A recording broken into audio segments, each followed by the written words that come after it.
Guys, कुछ दरवाजे ऐसे होते हैं जिसे कभी भी खोलना नहीं चाहिए क्योंकि उनके पीछे छुपे होते हैं कोई राज और कई बार एक श्राप। और आज की कहानी एक ऐसे ही डरावने दरवाजे के बारे में है जिसे खोलने के बाद कुछ दोस्तों की जिंदगी ही पलट गई। ये कहानी हमें भेजी है अर्पित ने, जो कि पुणे में रहते हैं। 2022 की बात है। अर्पित और उसके 3 दोस्त कुणाल, अनमोल और समीर लोनावला में ट्रिप मारने का प्लान करते हैं और रुकते हैं वहाँ के एक गेस्ट हाउस में। जब वो लोग ट्रिप पे जाने से पहले वहाँ रुकने की प्लेसेस देख रहे थे तो उन्होंने इस गेस्ट हाउस के जब फोटोज देखे थे तो उन्हें काफी कूल लगा था, उन्हें काफी अच्छा लगा था क्योंकि ये 100 साल से भी पुराना गेस्ट हाउस लग रहा था, मतलब ब्रिटिशर्स के जमाने का। और ये गेस्ट हाउस चारों तरफ पहाड़ से घिरा हुआ था। इसके अलावा पास ही में एक नदी भी बह रही थी। प्लान सिंपल था, थोड़ा ब्रेक लेना, थोड़ी सी मस्ती करना और उसके बाद वापस आ जाना। लेकिन हुआ कुछ बहुत ही ज्यादा डरावना जिसे आप आज की स्टोरी में जानोगे।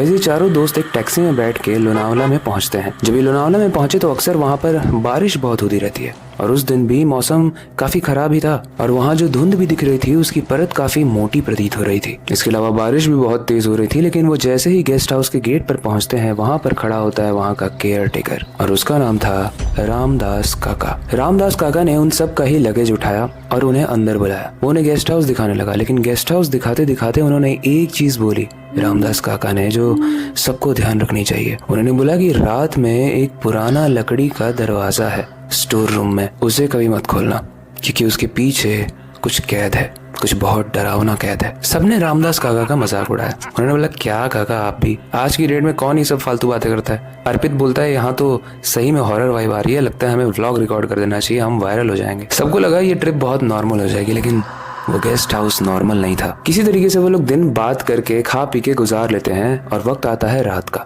जब सब सोने जाते हैं तो रात के 2 बजे के करीब उसमें से एक दोस्त अनमोल की नींद टूटती है। उसे लगता है कि हॉल की छत पर कोई चल रहा है धीरे धीरे, क्योंकि जो छत थी वो भी लकड़ी की बनी हुई थी, तो अगर उसके ऊपर कोई चलेगा बारिश के मौसम में तो एक अजीब सी आवाज आएगी। और यही आवाज अनमोल को आ रही थी। अनमोल जाकर तुरंत कुणाल को उठाता है और वो बोलता है कि कुणाल तुझे ऊपर से आवाज आ रही है। कुणाल बोलता है मुझे तो नहीं आ रही, लेकिन चल स्टोर रूम जाकर देखते हैं, कहीं वो तो नहीं खुल गया और वहाँ की कोई आत्मा बाहर आ गई हो। वो लोग मजाक में बोलते हैं। लेकिन जब वो सच में स्टोर रूम के पास जाते हैं तो वो देखते हैं कि स्टोर रूम का दरवाजा खुला हुआ है। कुणाल और अनमोल हक्के बक्के रह गए कि ये दरवाजा खोला किसने। अनमोल कुणाल से पूछ रहा है, कुणाल अनमोल से पूछ रहा है। वो लोग जाके बाकी लोग जो सोए हुए हैं उनसे पूछ रहे हैं, लेकिन दरवाजा उसमें से किसी ने नहीं खोला था। तभी दरवाजे के पीछे से एक बहुत ही डरावनी और धीरे से आवाज आती है, मुझे धूप चाहिए, मुझे धूप चाहिए। वो आवाज डरावनी तो थी लेकिन उस आवाज में एक दर्द भी था, एक टूटी हुई आस भी थी। पहले इस आवाज को सुनने के बाद वो चारों ही लोग वहां से भाग के वापस अपने बेडरूम में आते हैं और किसी तरीके से वो रात गुजारते हैं। अगली सुबह वो रामदास काका के पास जाते हैं और पूछते हैं कि काका आपने जो बताया था हमने उस चीज का मजाक उड़ाया था, लेकिन असलियत क्या है इसकी कहानी, क्या है उसमें जो बहुत डरावना है। रामदास काका बताते हैं कि जो कहानी मैं तुम्हें बताने वाला हूँ वो तुम्हें अंदर तक हिला देगी। दरअसल ये घर, जैसा कि आप सब लोग जानते हो, ब्रिटिश के समय का बना हुआ है।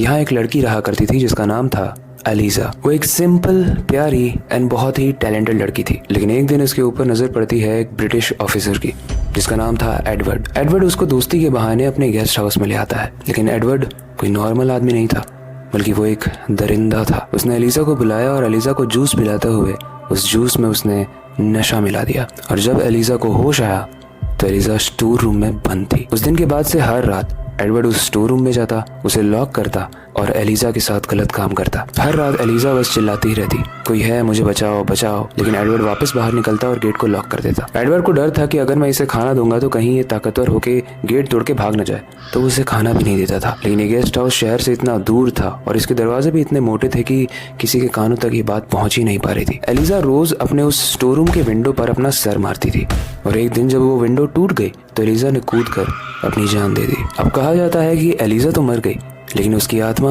उसी स्टोर रूम में रह गई। और उस स्टोर रूम से मुझे धूप चाहिए वाली आवाज इसीलिए आती है क्योंकि कई बार वो ऐसा बोला भी करती थी कि मुझे यहाँ बहुत घुटन हो रही है, मुझे खाना दो, मुझे धूप दो।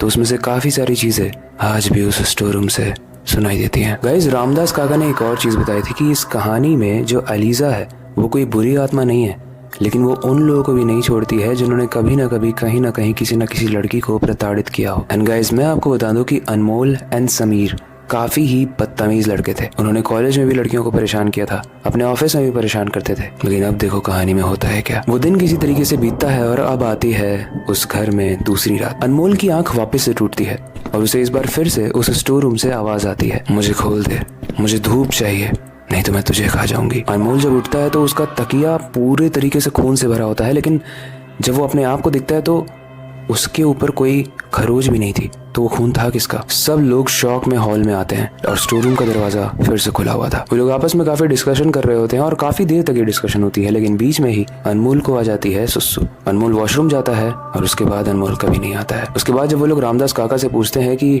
अनमोल गायब हो चुका है, तो रामदास काका बोलते हैं कि वो गायब नहीं हुआ है, बल्कि एलिजा का खेल शुरू हो गया है। आप लोग जितना जल्दी हो सके यहाँ से भाग जाओ। समीर बोलता है मैं अपने दोस्त को छोड़ के नहीं जाऊंगा, तुम लोगों को जाना है तो जाओ। समीर उस गेस्ट हाउस में रुकता है, हर जगह देखने लगता है और अनमोल को ढूंढते ढूंढते सुबह हो जाती है। लेकिन सिर्फ अब अनमोल ही गायब नहीं था, समीर भी गायब था। गाइस, अब 4 दोस्तों से सिर्फ 2 दोस्त बचे थे, जो थे अर्पित और कुणाल। अर्पित और कुणाल जाके जब रामदास काका से पूछते हैं कि हमारे दोस्त चले गए, हम लोग तो इस ट्रिप को बहुत ही एंजॉय करने आए थे, लेकिन ये तो बहुत बुरा हो रहा है हमारे साथ, प्लीज़ हमारी मदद करिए। क्योंकि जब भी वो लोग उस गेस्ट हाउस में से जाने की कोशिश करते थे तो बाहर निकलते ही उन्हें मानो एक करंट सा लगता था। रामदास काका ऐसे में बोलते हैं कि मैं एक बाबा को जानता हूँ, मैं उन्हें बुला के लाता हूँ, तुम लोग यहीं पर वेट करो और मेक श्योर करना कि तुम लोग स्टोर रूम के दरवाजे को खोलो मत या उसके पास ही मत जाओ। रामदास काका एक बाबा को बुला के लाते हैं और वो बाबा बोलते हैं कि एलिजा की मुक्ति तभी हो सकती है जब उससे कोई अच्छे मन से माफ़ी मांगे, क्योंकि उसके साथ जीते जी भी बहुत बुरा हुआ और मरने के बाद भी बहुत लोग उसका मजाक उड़ाते हैं, उसकी कहानी का मजाक उड़ाते हैं। लेकिन एक शर्त थी, हाथ में काला नीम, सिंदूर और एक माला होनी चाहिए जो हड्डियों से बनी हो।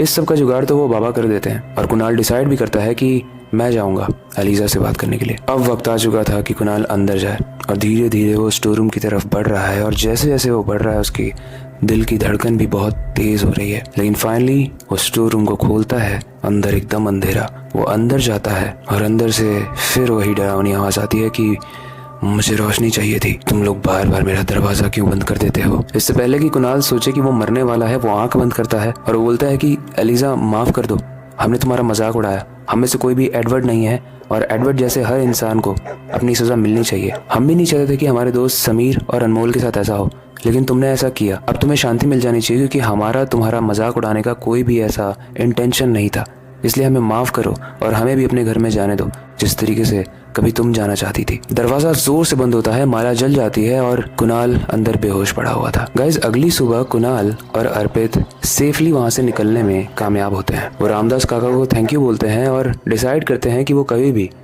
लोनावला के इस गेस्ट हाउस में नहीं आएंगे। रामदास काका उस गेस्ट हाउस के ओनर से बात करके उस गेस्ट हाउस को अब परमानेंटली बंद कर देते हैं। लेकिन माना जाता है कि आज भी एलिजा वहीं पे रहती है, वो इंतजार करती है किसी दरिंदे के आने का, और जब वो ऐसा कोई दरिंदा आ जाता है तो उसे मार देती है, खा जाती है। और ऐसा माना जाता है कि सबसे पहले वो इंसान का सर खाती है। वेल, आई होप आपको आज की स्टोरी काफ़ी इंटरेस्टिंग एंड डरावनी लगी होगी। लेकिन मैं ये जानने में बहुत इंटरेस्टेड हूँ कि अगर आप किसी ऐसी गेस्ट हाउस में चले जाओ, आप अपने दोस्तों के साथ किसी ट्रिप पर जा रहे हो और ऐसा कोई गेस्ट हाउस मिल जाए जिसमें एक ऐसा ही डरावना स्टोर रूम हो, तो क्या आप उस स्टोर रूम को खोलोगे? यस और नो में अपने ओपिनियन को हमें ज़रूर बताना। बाकी वक्त आ चुका है हमेशा की तरह इस स्टोरी को एंड करने का और नई स्टोरी की शुरुआत करने का। लेकिन जाने से पहले मैं हमेशा की तरह एक ही चीज़ कहना चाहूँगा, अपनी क्यूरियोसिटी को डाय मत होने देना, नई चीज़ें सीखते रहना, अपने बेड के नीचे और खिड़की के बाहर ज़रूर देख लेना। मिलते हैं अगली वीडियो में।